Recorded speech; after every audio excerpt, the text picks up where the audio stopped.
Hi everyone, I'm Natalie Willis, the baby sleep trainer. Today I am sharing a few tips on how to get your baby to sleep. When I say baby, I'm referring to a child that is 16 weeks of age or older and let's say still in a crib, so not climbing out yet. Pre-toddler age. If you're looking for help with your newborns, I've got another video for that. But if we're just talking about babies, we want to talk about a couple of tips.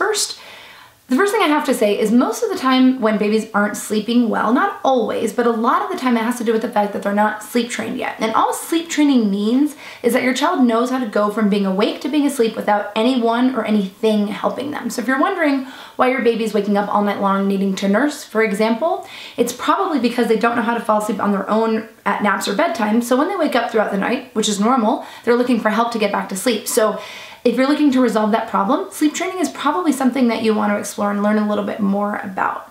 Another thing to keep in mind is make sure that your child is having age-appropriate naps. There are a few guides, I'll actually put them below, on how to know when your child's ready to transition from 3 naps to 2 or 2 to 1. Sometimes people keep naps or keep trying to push too many naps on their child for too long, so it's usually not that they are having too few of naps, it's often that they're having too many naps. So make sure that your baby's sleeping the right amount of times during the day, or that they're not sleeping too many times and that's causing them to wake up overnight. If you're having a really hard time with your child at bedtime, make sure that their bedtime is an appropriate time, which is almost always earlier rather than later. So if you're having some nighttime bedtime issues, make sure that their naps are ending pretty early, let's say 3:30 or 4. Yes, even for those younger babies that are 4 or 5 months, try to end their naps pretty early so that they're ready to accept a bedtime of around 7 o'clock. And my last tip is gonna be to make sure that your baby is sleeping in the right bedroom environment. Thankfully, it's very simple. You only ever need 4 elements. First, you want to make sure that that room is as dark as you can possibly make it for naps, and obviously overnight. Make sure you're not using any night lights or anything like that unless you need them to see. But even then, you may only want to turn them on when you're doing the feed and then turn them off.